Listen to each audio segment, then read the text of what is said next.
the Buddha had a lay disciple whose name was Anatta Pindaka. That was the name the people gave to him. It's not his birth name. Anatta means the destitute, those who do not have means that they need for their life. And Pindaka means to offer, to make offering of alms. And Anatta Pindaka was someone who had means. He was a businessman, and he used those means to help those who did not have means. And he became a disciple of the Buddha. And he first, when he heard the name, the word Buddha, it moved him very deeply, and he wanted to go and find that person who was called Buddha. And so he decided he would go the next morning when it got light. But he was so inspired, and he so wanted to meet the Buddha that he could not even wait until it was light. And so he couldn't sleep. So he thought, why don't I don't know if he had a torch or what, but why don't I try and find my way to the Buddha's monastery and see the Buddha as soon as possible. And so he found his way to the Bamboo Grove Monastery, where the Buddha was staying. And by that time, it was probably about 4 o'clock in the morning. It was beginning to get light.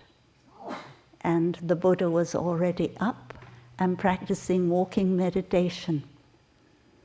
And it was a little bit misty, and Anathapindaka did not see the Buddha, but the Buddha saw Anathapindaka and said his name, Sudatta, that is his birth name. And Anathapindaka, very surprised, who knows my name? Yeah. So that is the story of how Anathapindaka first met the Buddha and became the disciple. And after he had been with the Buddha in Rajagriha, Anathapindaka had to go back to his hometown of Shravasti. And he went back to his hometown with the intention to have the Buddha in his hometown. So he had to found a monastery there for the Buddha. So that is quite a long story. I don't know. But he thought there's only one suitable place for this monastery for the Buddha, and that is a beautiful park with trees. And that park belonged to someone else. It didn't belong to him. It belonged to Prince Jeta. And Prince Jeta did not want to sell his beautiful park to anyone. So Anathapindaka had to try and persuade him. And he bargained a little bit more, but still Prince Jeta did not agree. And then in the end, Anathapindaka said, okay, give to me as much of the land of your park as I can cover with gold. So Prince Jeta thought, he must be very serious about getting this park. And didn't believe Anathapindaka, but the next day he saw carts coming with gold and covering the land. These are stories I don't get too... I don't think that it's something absolutely according to what happened, But this is just a way of expressing the deep devotion of Anathapindika to the Buddha. And we have to remember that Anathapindika was not afraid of becoming bankrupt. He had already become bankrupt in the past, and he knew that he can survive that. So he did not have that kind of anxiety and worry that sometimes business people have. Anyway, when so much of the Jeta Grove had been covered with gold, Prince Jeta said, "Okay, stop, that's enough. You can have the park." And the monastery was built, and that is where the Buddha often stayed and gave many teachings there. You probably heard of sutras that said that that day the Buddha was in Shravasti in the Jeta Grove. Yeah. So Anathapindika brought many businessmen to hear the teachings of the Buddha, all his friends. Sometimes it said 500 businessmen. 500 is a number that it means many, many, many. Yeah, it's not exactly 500, but those friends of Anathapindika came and listened to the Buddha's teachings. And the Buddha usually taught the 5 mindfulness trainings. And this morning or this afternoon is the day for receiving the 5 mindfulness trainings. It's a wonderful opportunity to continue the path that Anathapindika took, and to bring much happiness into one's own life and the life of one's family and society. So those are the kind of teachings that the Buddha gave, because these friends of Anathapindika, they were listening to the teachings of the Buddha for the very first time. And the Buddha considered that ethical training is the most important basis. From the ethical training, there comes concentration, there comes mindfulness, and there comes insight.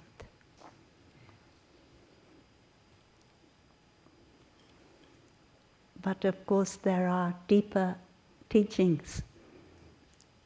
Deeper, not more necessary, or perhaps unnecessary, but the ethical teachings are very necessary as a basis, as a foundation.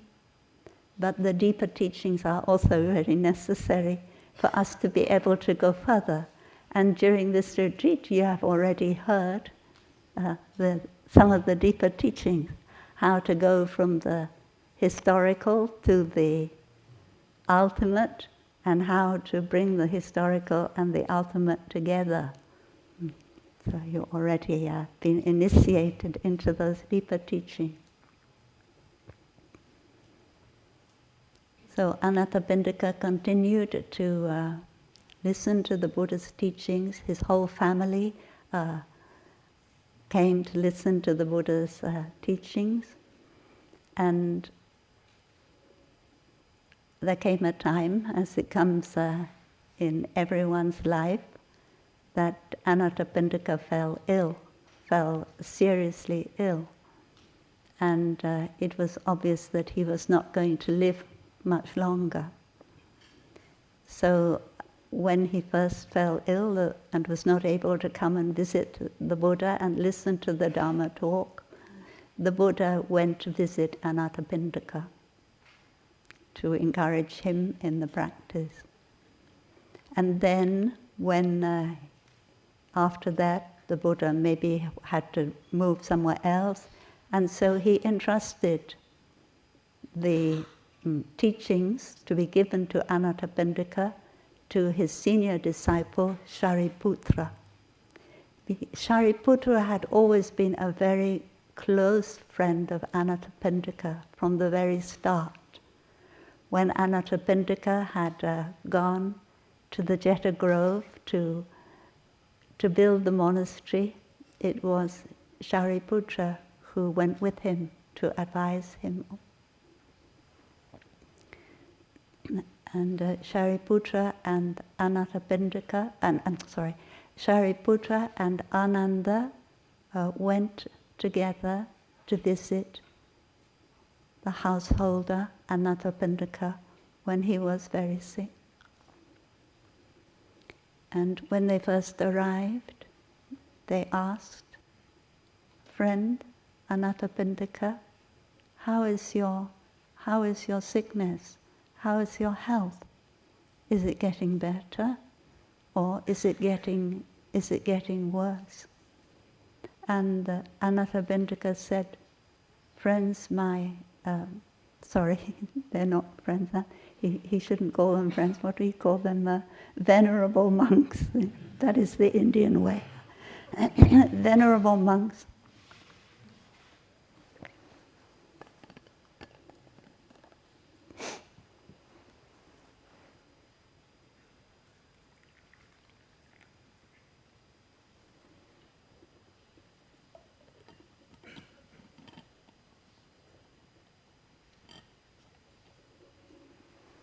Venerable monks, it does not seem that my health is getting any better. In fact, the pain is getting greater all the time. So then Shariputra and Ananda sat at the bedside of Anathapindika. Anathapindika wanted to sit up to welcome the monks, listen to their teaching, but he was too weak. And Shariputra said, "Friend, please don't try to sit up."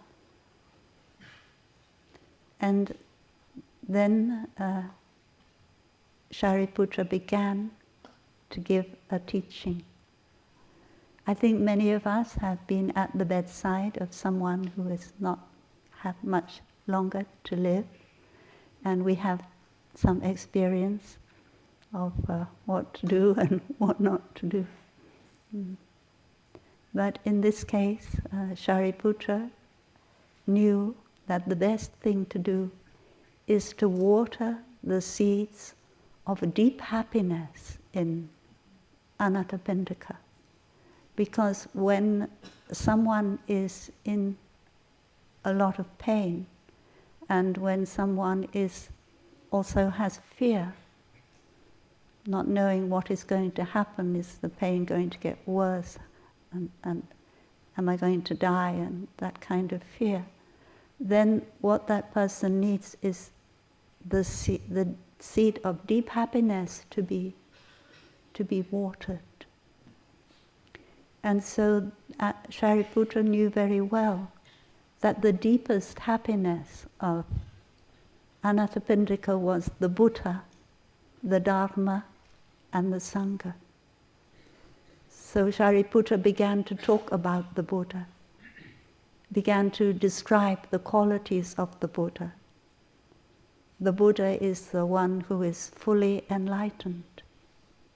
What happiness to have in your life as someone as enlightened as the Buddha. Someone whose action and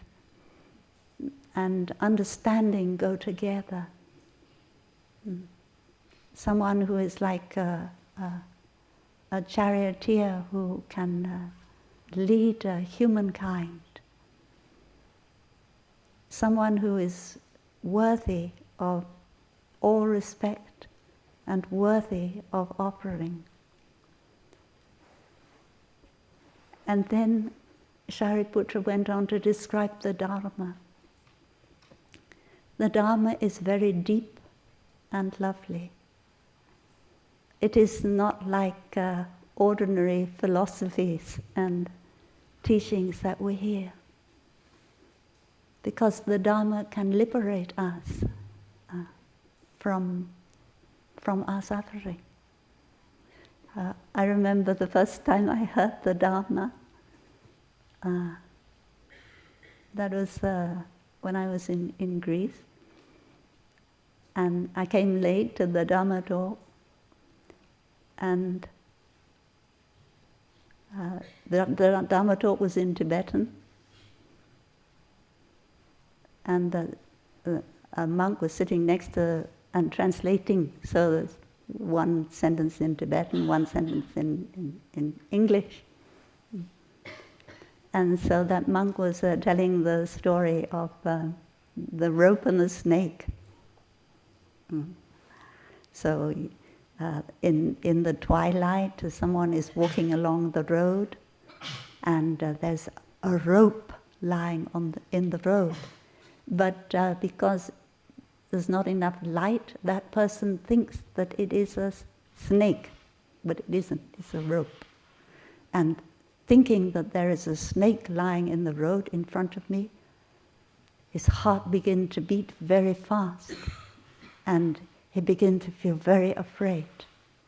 But then someone comes along with a torch, and we say, oh, it isn't a snake, it's only a rope. And all the fear vanishes like that. No more fear. Doesn't take time, doesn't need to think, oh, is that really true or not true or something, but as soon as we can see that that is not a snake, it's a rope, then all the fear is gone. So when I heard that, that is the Dharma that I first heard. It went very deep into me, and I said, yeah, this is something I've known all the time, but why nobody ever told me it before? Most of the things that we are afraid of, they are ropes, not snake. And when we can see their real nature, then we can lose our fear. So that is... So that, anyway, that is the Dharma is very deep and lovely. It is not an ordinary philosophy or teaching. It is something that can remove our afflictions, our suffering. It is something that we can come and see directly for ourselves, and we can choose whether we want to follow it or not. And it is akalika. It is outside of time. It's not that you go to your first Dharma talk and you don't have to practice the Dharma for years and years and then see a result. You can see the result of the Dharma straight away. The first time you do walking meditation, the first time you practice mindful breathing, you might be able to see the wonder of the Dharma straight away. Of course, your practice may get deeper later on. The Dharma is compared to the ocean. The ocean slant, and it gets deeper. But when you first, on the shore, you first put your toe in the ocean, you already feel the worth of the Dharma, and then you gradually go deeper and deeper into the ocean of the Dharma. And then the third thing that Shariputra shared is about the Sangha. The Sangha is a precious jewel.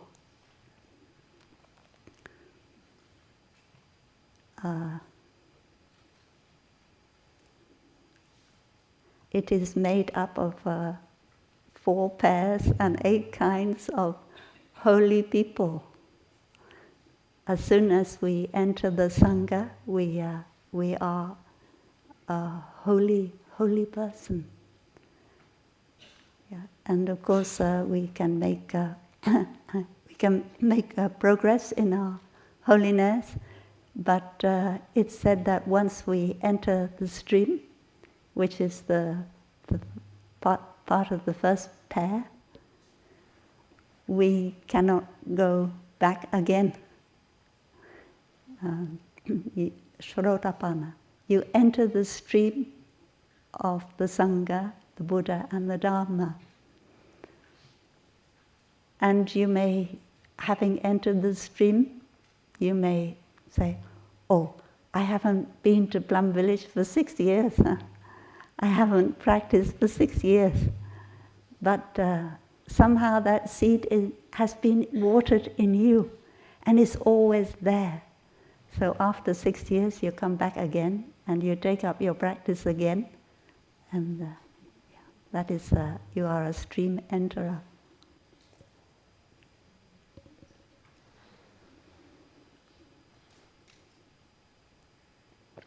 So the Sangha is the basis for our practice of mindfulness, concentration and insight.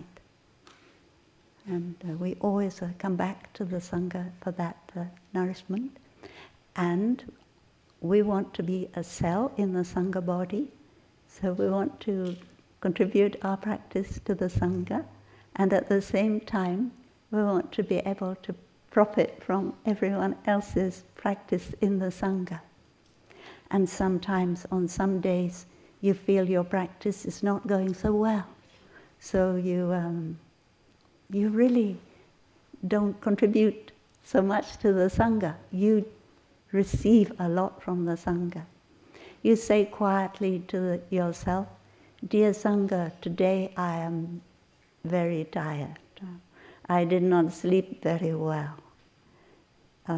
So I fall asleep in the Dharma talk, I fall asleep in the sitting meditation. So please practice for me. And then you don't worry about falling asleep. Actually, falling asleep in a Dharma talk, it doesn't matter. Thai said one time that he prefers his students to fall asleep rather than take notes. Because when you take notes, you are up in your intellect, and the Dharma, which is supposed to go from heart to heart, may stick in your intellect. When you fall asleep, your alaya consciousness continues to receive the Dharma, even if you, after the talk, you can't exactly remember what anyone said. That is how I judge? No. That is when I go out of a Dharma talk, I ask myself, do I feel different from when I came in? Am I practicing more joyfully than when I came in? And if the answer is yes, I know that even if I don't remember anything from the Dharma talk, that it has had an effect. So at that point, when Anathapindika had listened to the teachings about what had brought him the deepest happiness in his life, automatically he became more relaxed and his pain lessened. Because when we are tense, the pain is much, much more.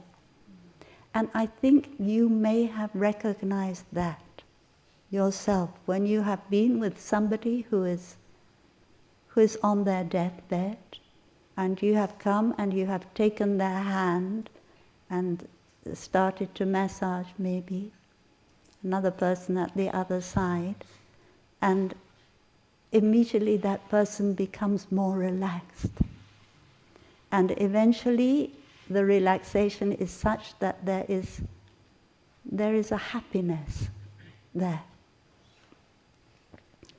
So that is an age-old wisdom that we have. But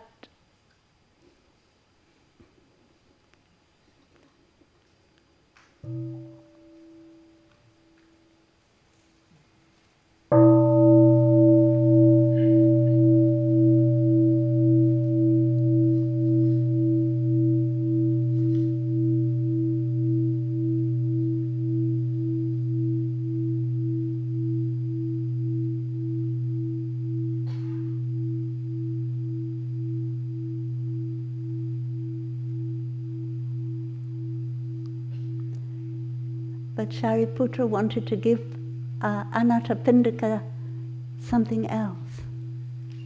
Now that Anathapindika was relaxed enough, it was possible for Anathapindika to concentrate, because the next part of the teaching that Shariputra was to give demanded concentration.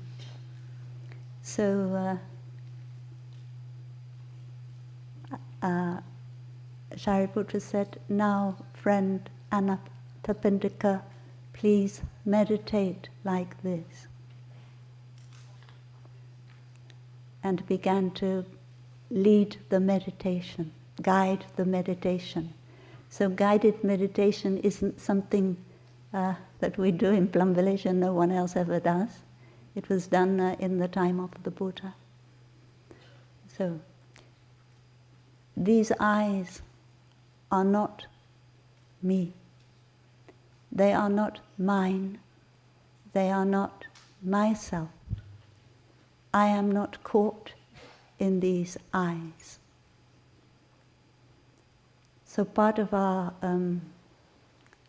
process when we are on our deathbed, or when someone else is and we want to help, is the ability to let go of the idea that I am a separate self. There are certain things that belong to me, like my body, and I don't want to let go of it. So we begin with the sense organs, which we always think that these eyes are mine, these eyes are myself, I don't want to lose them. But Shariputra said they are not you, they're not yours, and you do not need to be caught in them. That means you can let go. And then the next part is we have to go to all the sense organs to see if we can let go of them. Our ears, which we consider to be so important for us, will make us possible for us to listen to music, make us possible to hear the sound of the wind in the trees, to hear the birds singing, and we want to hang on to that. We are caught in that. Where were we the other day? Walking on Hampstead Heath. Oh yeah. I was in London the other day, walking on Hampstead Heath, and when you came to a very high place with a very beautiful view, there was a kind of message there, and it said, "Beware, this view will stay with you for the whole of your life," or something like that. Yeah. So sometimes we need to beware. That is true. We need to beware.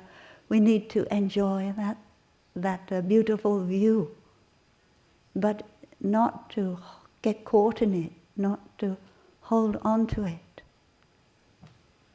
That beautiful view we just enjoy in the present moment, just as we enjoy the singing of the bird in the present moment.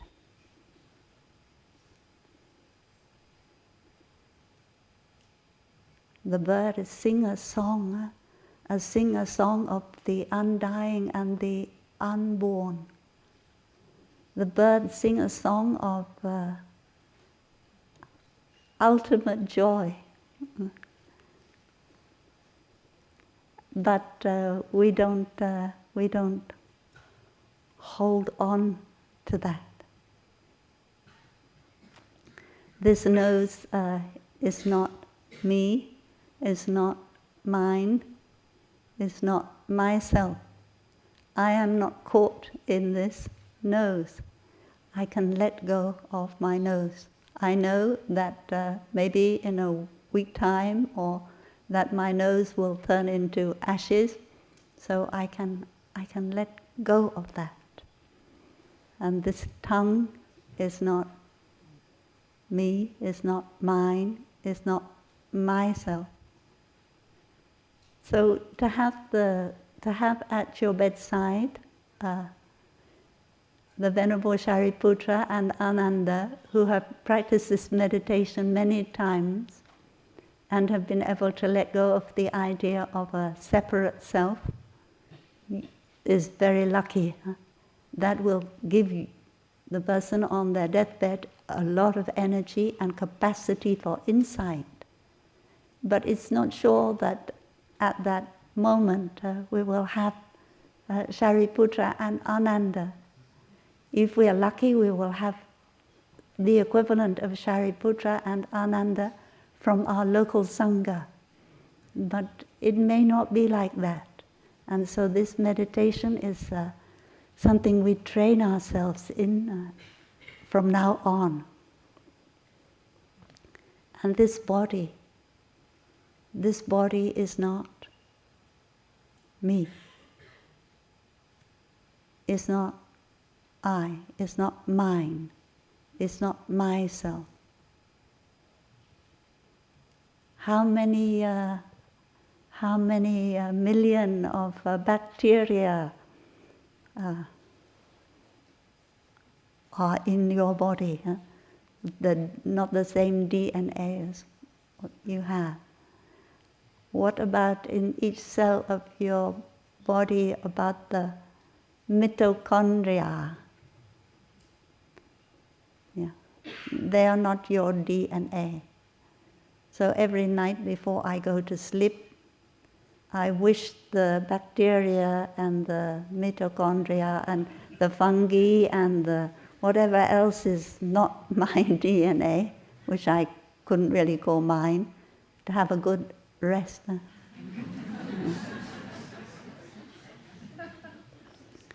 But then I don't know, maybe they have to work all night too. As I breathe, I need the mitochondria. So that may be an illusion. Yeah. So this body is not me, it's not mine. That is a very freeing meditation to be able to do. And finally, this mind is not I, it's not mine, it's not myself.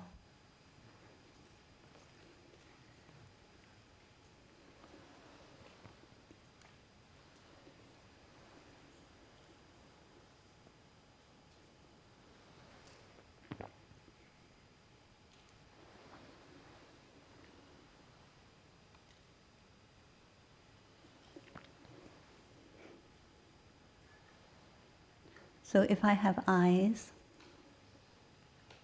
they are not much use to me without an object. So there need to be the forms, the colors, the light, all those things. And I can consider that the forms that I see are mine. That some Japanese monk or something was asked one time, do you regret anything when he was about to die? Do you regret anything? And he said, oh, I just regret one thing, that I will not be able to witness the beauty of spring and summer and winter. So normally when we are on our deathbed, if we have the Sangha there, they will ask, do you regret something? And that really means, is there something you want to confess? Is there something that you have done that you would like to say you are sorry for? But he maybe he want to show, no, there's nothing I've done, but I regret I will not see these things anymore.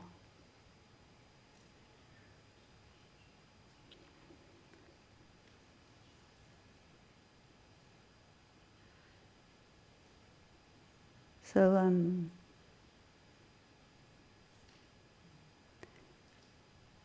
another monastic story. Huh? Then some monks were crying because their master had passed away. This is a different master. And one of the senior monks said, "Oh, don't cry.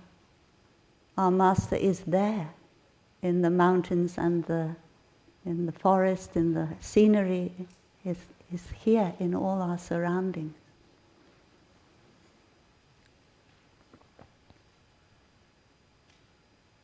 So that means that the master had become part of the surroundings.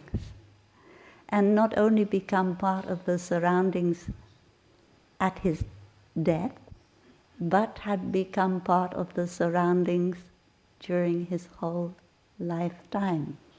It's like when you walk in the upper Hamlet, or maybe also in the lower Hamlet and the new Hamlet. You feel Thai, huh? Yeah. You cannot avoid to feel Thai. So we don't need to be afraid that when we die we will not be able to see these beautiful things, hear these beautiful things. Because if we think like that, we are still caught in the idea of an eye who hears, an eye who sees.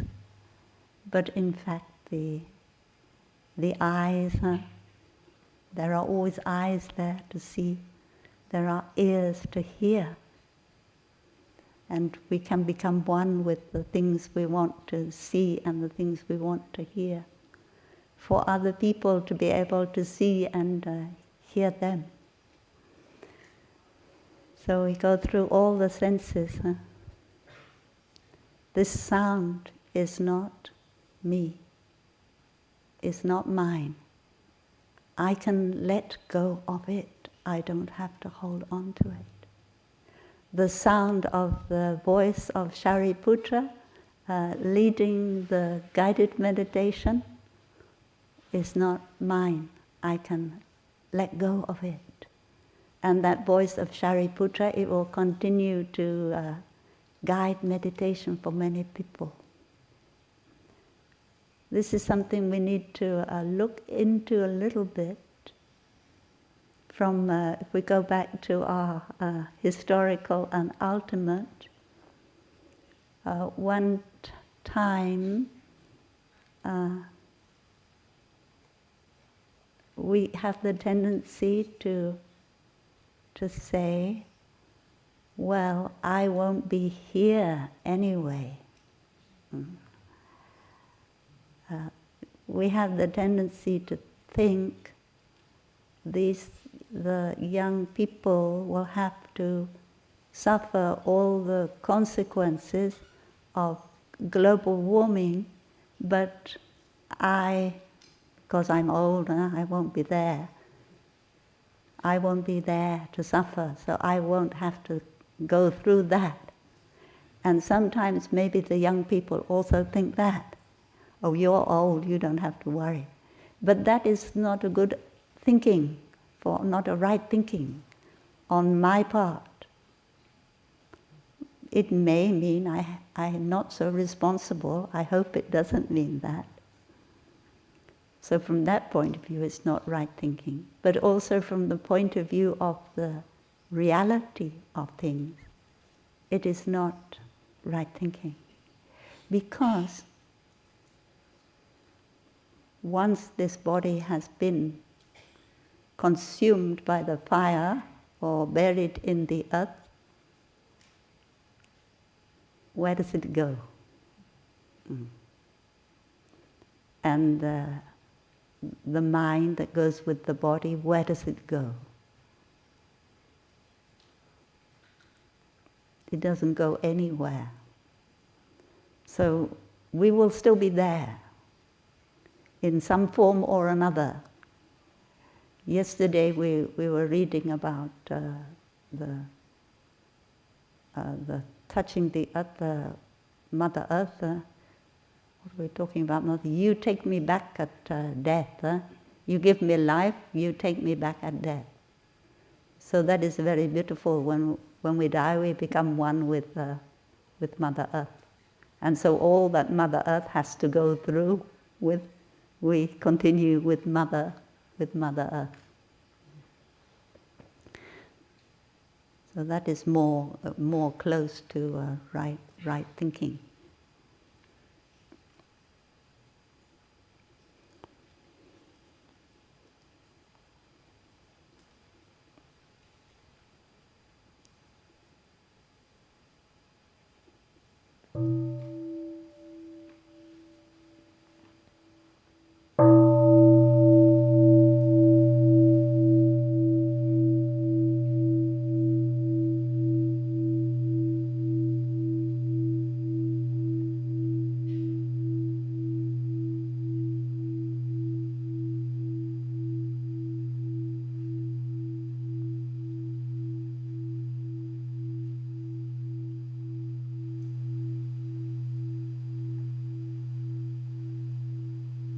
And this perfume of the rose is not me, it's not mine. We discriminate a little bit about what is smell good and what doesn't smell good, but depending on which species we are, different things smell good or not good. But this taste is not I, it's not me, it's not mine.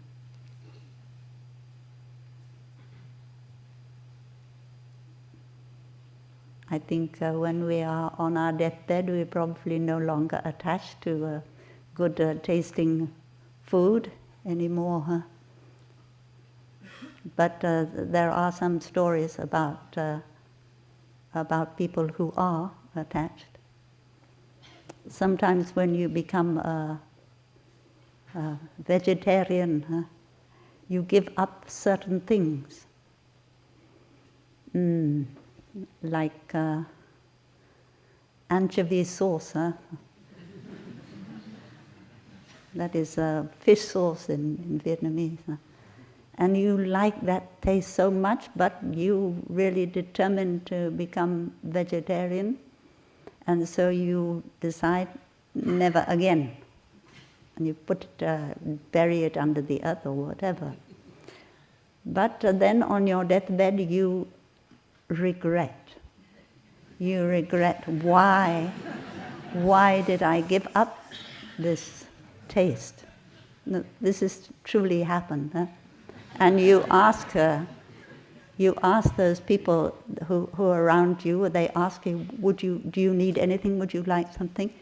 And you ask, please may I have some anchovy sauce, fish sauce. Yeah. And this is something that I had witnessed. And then everybody around says, no, because it's bad karma. If we give you that, then it may influence your progression on the spiritual path after you pass away. But the Thai said, that is not the right approach. Thai said, you should give it.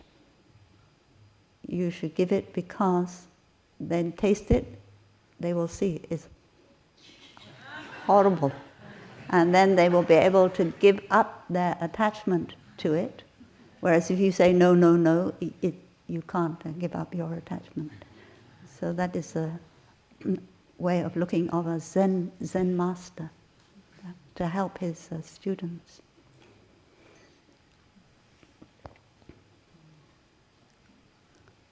So this touch is not me.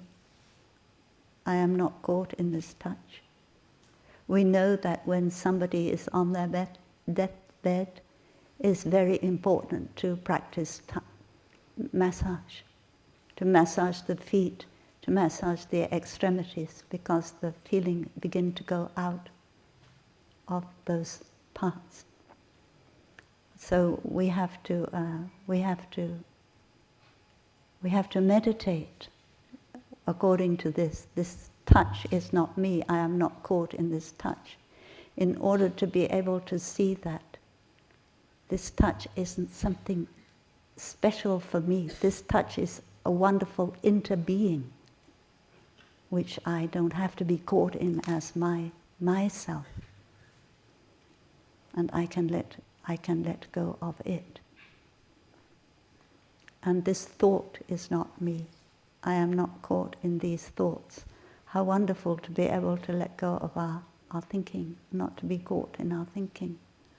That is when the thoughts can be like a cloud in the sky. They go past, and they come and they go, but we are not caught in them.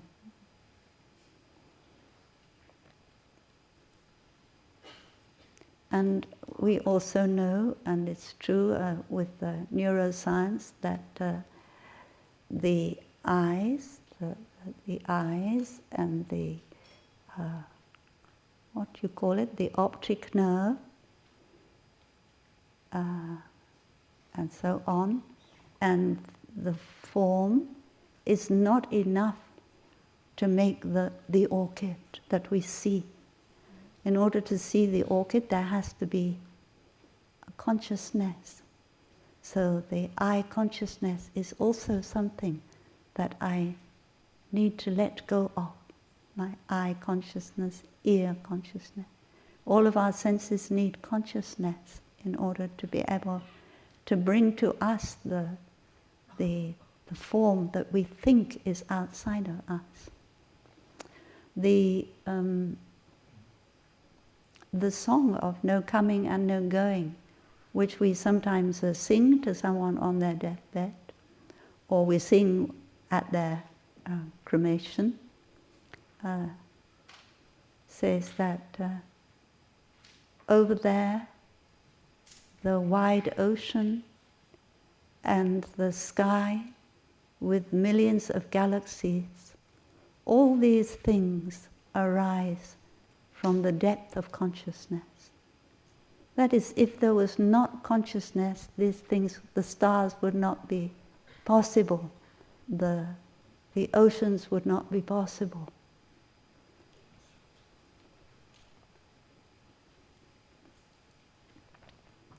And after that, you meditate on the 5 skandhas. That is the body, the feelings, the perceptions, the mental formations, and the consciousness. You have to see that those 5 things that we consider to be ours, our emotions, our perceptions, they are not ours. They are not a separate self. And we have also been learning about our actions of body, speech, and mind, and how they are what continues us after we go. So our perceptions, our emotions, our feelings, of course, they have a continuation. They don't just disappear like that. Our consciousness has a continuation.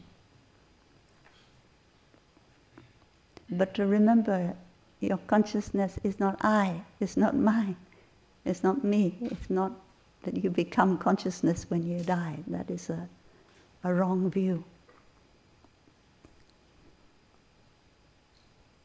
And then the 3 times are not me, are not mine, are not myself. My past is not mine, what I remember. My future is not mine. My present moment is not mine. So this is a very deep meditation. And after Shariputra had finished leading that meditation,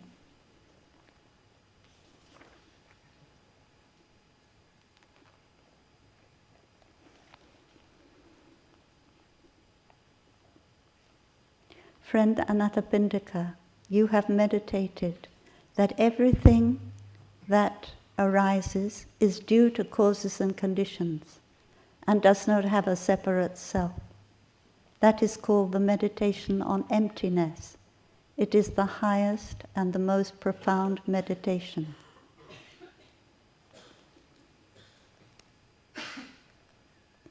In the 5 aggregates, that is the 5 skandhas, bodies, feelings, perceptions, mental formations, and consciousness, there is nothing that we can call I, a person, or a soul.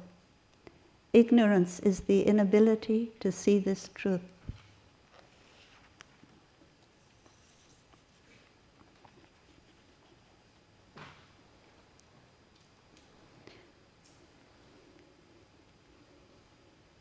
There's another sutra that we often read in Plum Village, and that is about what happens to the Buddha after the Buddha dies.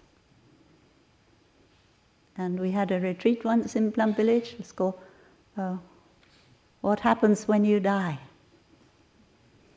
And the conclusion of that retreat was that you don't die. That the die is part of that historical dimension, but no birth and no death is part of the other dimension.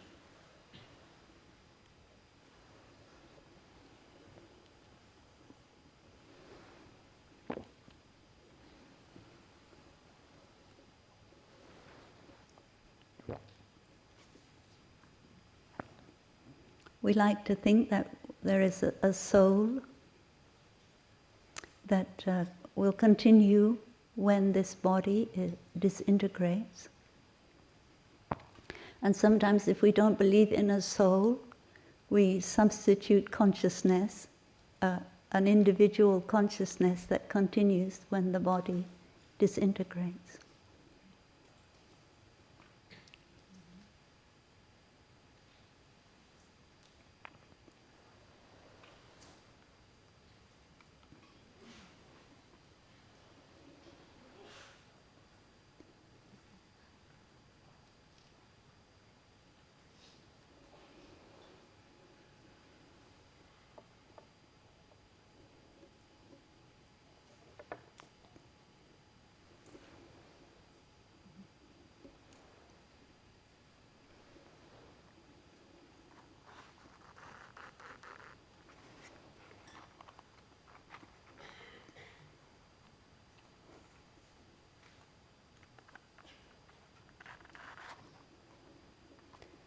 So for an example, this match, you will think that it is the body, the matter. And then when maybe at conception, or I don't know, depending on your belief, at conception, consciousness or a soul will enter that match in what we call the flame, yeah, and so that the fire is like the soul, and the fuel is like the body. So this is a basic duality that we as human beings have. And on many occasions, the Buddha had taught that there is no such thing as a consciousness that is separate from the body, a body that is separate from the consciousness.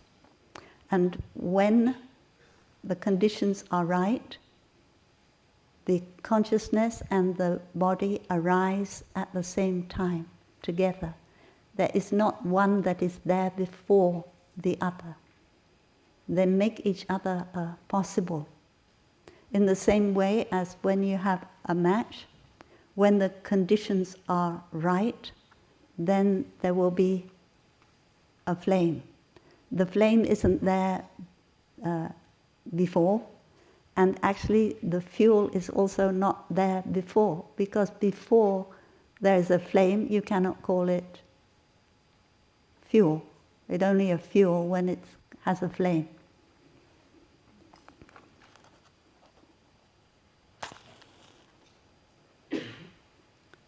So now we have the flame, because the causes and conditions are enough.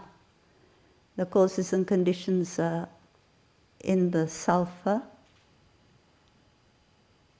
in the wood, in the oxygen, and in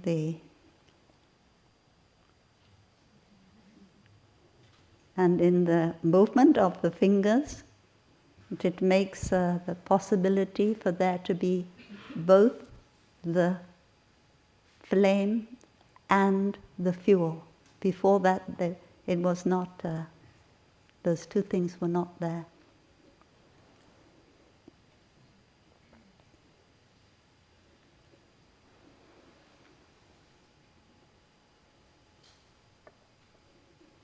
So now we have another flame.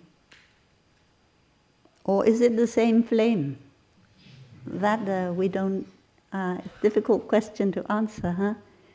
Is it the same as the match flame, or is it a different flame? Who says the same? Who says different? More people say different than the same. Then there's another, neither the same nor different. So one time, the King Milinda asked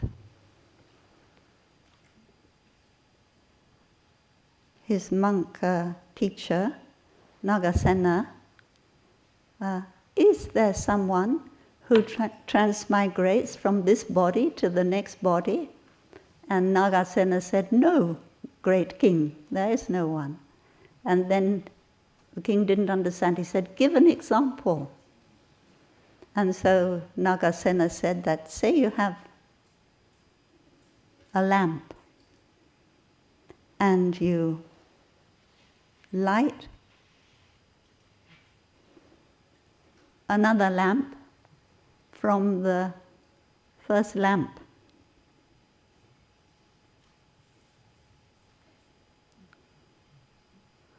Has the first lamp transmigrated to the second lamp? And the king said, no, teacher, it hasn't.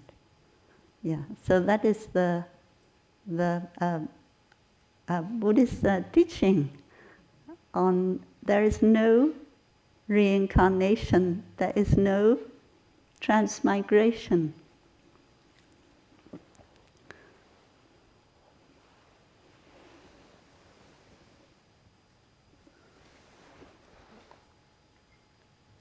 So now, if we decide that maybe no more fuel, no more wax, and we decide, yeah. And then the next question is, where has the flame gone? Has it gone to the north? Has it gone to the south, the east, the west? So the answer to that is, when the causes and conditions are right, the flame is there. And when the causes and conditions are not right, the flame is not there. Yeah, the flame has not gone anywhere. So it is the same when your loved one or anyone dies, you ask, well, where have they gone? Have they gone to this heaven or another heaven? And the answer is they have not gone anywhere. Because one thing is that this is just an example, huh? This is when we are so-called alive. Then this flame, it is giving out heat and light. And that heat and light go into the universe. And then, so they already have gone out into the universe.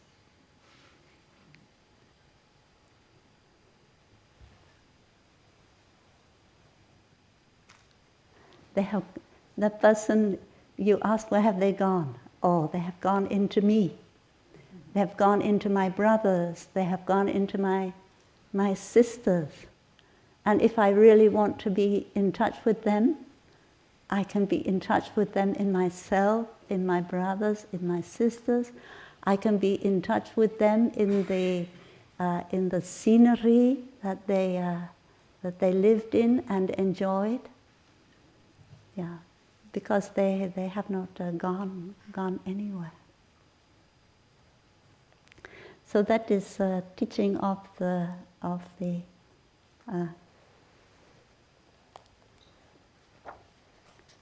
ultimate dimension. Huh?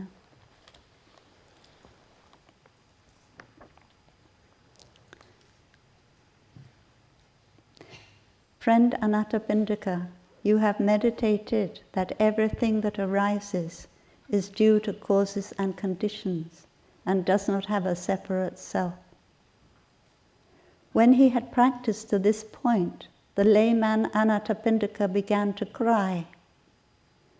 Venerable Ananda asked him, "Friend, why are you crying? Has your meditation not been successful? Do you have some regret?" The layman Anathapindika replied, "Venerable Ananda, I do not regret anything. The meditation has been most successful. I am crying because I am so deeply moved. I have been fortunate to have been able to serve the Buddha and his community, yet I have never heard a teaching as wonderful and deep as the teaching I have received from the Venerable Shariputra today." Sometimes when we hear the teachings, it brings tears to our eyes, because we see that those teachings can convey something that is much deeper than words can actually convey. We may use words like a match, but the words they are not the teaching. They are just a finger pointing to the moon for us not to be caught in. So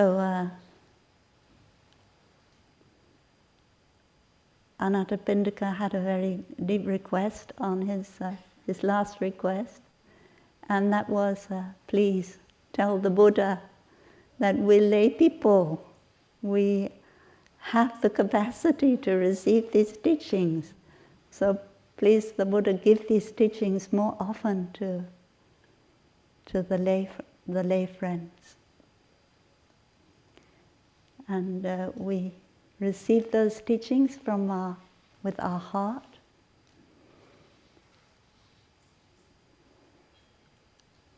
And we put them into practice. And one thing that Thai teaches his lay students, when they make a commitment to a deep, long-term commitment to live with someone, with a loved one, to ask a question, "Darling, where do you come from?" Like the flame, huh? When the causes and conditions are right, you arise, huh? And where are you going? So, in the historical dimension, where are we going? We are all on the same path, going to the crematorium or to the burial ground. That is where we're going. So don't be in too much of a hurry. Slow down, enjoy every moment. But in the ultimate dimension, when the causes and conditions are not sufficient, I will not manifest in this form. I will manifest in other forms. And that is a game of hide and seek for you to play. Huh? This body is not me. I am not caught in this body. This body is not you. You are not caught in this body. I am life without limit. I have never been born and never died. Over there, the ocean and the deep ocean, the wide ocean, and the sky with millions of galaxies all arise from the depths of consciousness. Life and death are only a game of hide and seek. Life and death are a door through which we go in and out. So smile with me, take my hand, we'll wave goodbye, and tomorrow we will meet again. We shall always be meeting again at the source, at the true source. We shall meet again on the wonderful path of life. I cannot hear. Who can sing for us? Huh?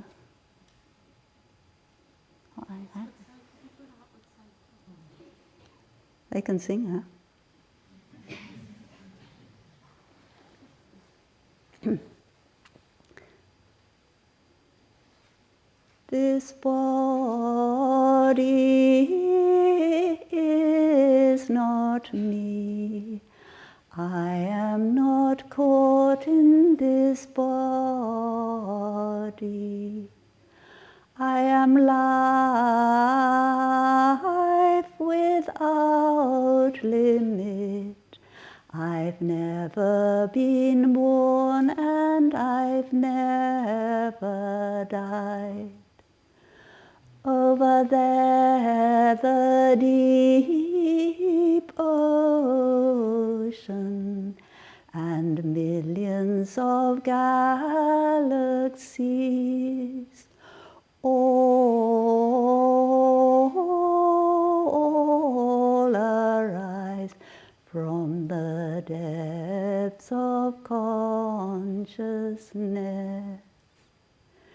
From time without beginning, we've always been free.